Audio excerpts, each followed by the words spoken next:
Assalamualaikum warahmatullahi wabarakatuh. Hai, selamat pagi. Perkenalkan, nama saya Milenia Mudila dari program studi S1 Manajemen Fakultas Ekonomi dan Bisnis Universitas Gadjah Mada. Apa kabar nih kalian di masa pandemi corona kayak gini? Semoga semuanya tetap sehat ya bersama keluarganya di rumah. Amin ya robbal alamin.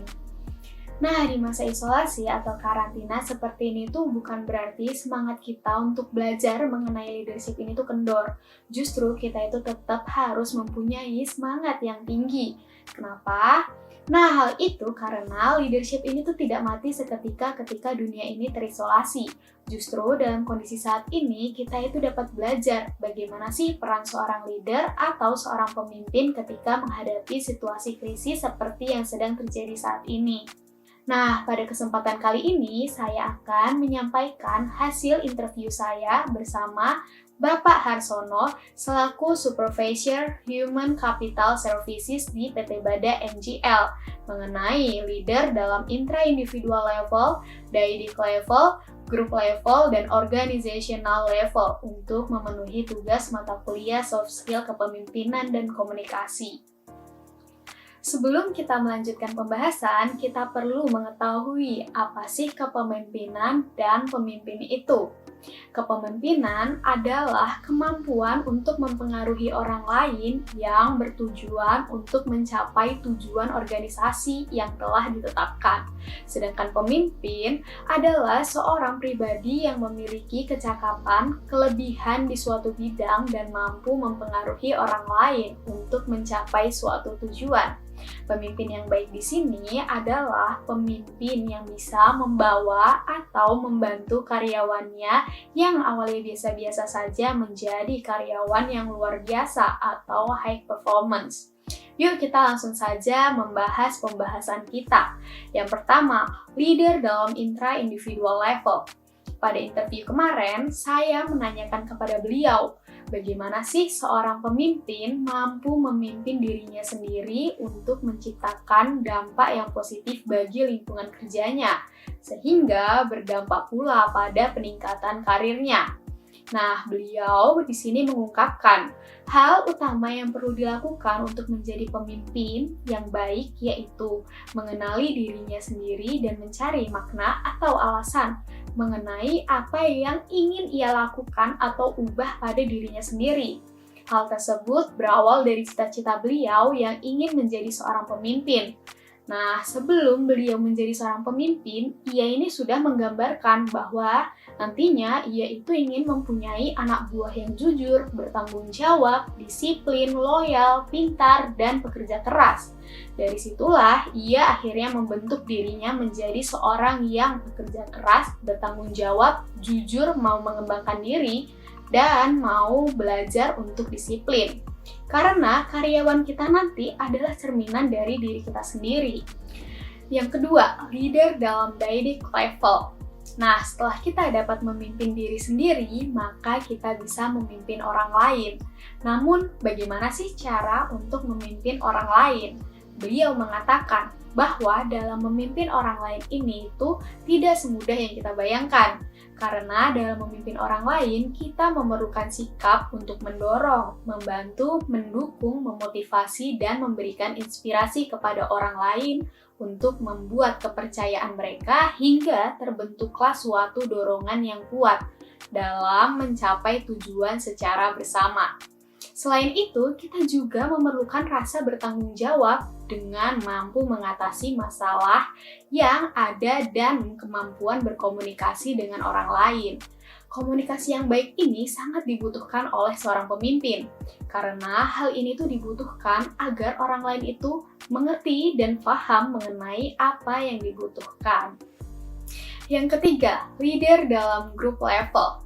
Kita sepakat bahwa bekerja sendiri itu melelahkan, sehingga kita perlu bekerja bersama-sama dalam sebuah kelompok atau tim, yang hasilnya pun akan jauh lebih besar dibandingkan dengan bekerja sendiri. Lalu, bagaimana sih caranya menjadi seorang pemimpin dalam sebuah tim kerja dengan baik? Akhirnya beliau di sini menceritakan bahwa tantangan terbesar bekerja di dalam suatu tim yaitu sifat saling tidak percaya dengan orang lain. Hal inilah yang menyebabkan kita tuh sulit untuk bekerja sama dengan tim kita sendiri. Oleh karena itu, beliau memberikan tips untuk menjadi pemimpin yang baik dalam sebuah tim, yaitu yang dapat mendengarkan dan berkomunikasi dengan seluruh anggota tim, yang dapat menghormati ide dan masukan dari orang lain, dan yang dapat menjaga semangat anggota timnya. Dengan sikap positif, kreativitas, dan pikiran yang terbuka, beliau yakin kita semua di sini bisa menjadi pemimpin tim yang hebat. Yang keempat, leader dalam organizational level. Di balik suksesnya suatu organisasi pasti ada pemimpin yang hebat. Pemimpin yang hebat di sini adalah pemimpin yang mampu berusaha keras untuk memajukan perusahaannya dan juga memajukan anggotanya menjadi pekerja yang high performance.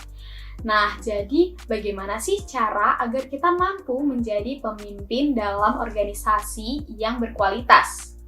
Beliau mengatakan bahwa langkah pertama yang harus kita lakukan yaitu mampu menjadi contoh yang baik untuk seluruh anggota yang ada di dalam organisasi.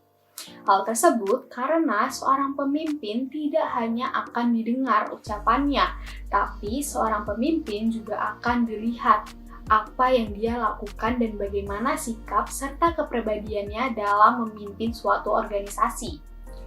Langkah kedua adalah seorang pemimpin harus bisa memberikan solusi pada anggotanya, bukan justru malah semakin memperumit keadaan ketika ada masalah yang terjadi. Langkah yang ketiga, seorang pemimpin harus bisa memberikan motivasi pada anggotanya, sehingga kita akan bisa memberikan apresiasi positif kepada mereka yang sudah berjuang di dalam organisasi. Langkah yang keempat, seorang pemimpin yang berkualitas itu adalah dia yang mampu mengajak anggotanya untuk berkembang. Bukan justru kita sebagai ketua hanya memikirkan bagaimana kita berkembang, tapi organisasi dan anggota kita tidak berkembang atau diam di tempat. Langkah yang kelima, seorang pemimpin yang berkualitas adalah pemimpin yang terbuka kepada banyak orang, khususnya orang-orang yang ada di dalam organisasi tersebut.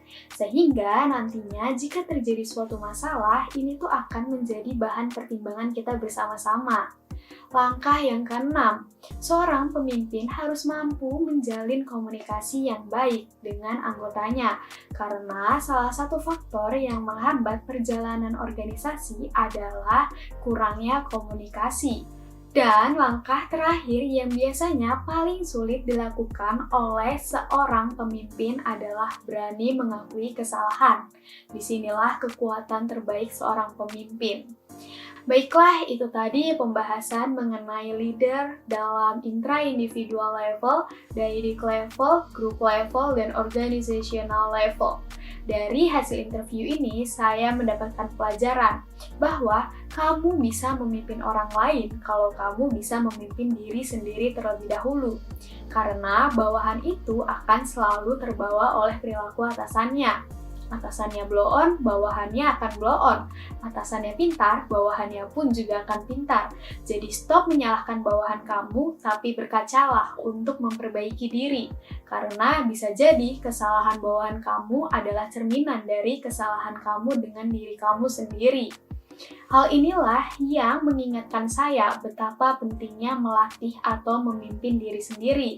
Karena orang yang sulit dipimpin itu adalah diri kita sendiri, bukan karyawan atau pengikut kita. Terima kasih sudah menonton video ini. Sekian. Wassalamualaikum warahmatullahi wabarakatuh dan selamat pagi.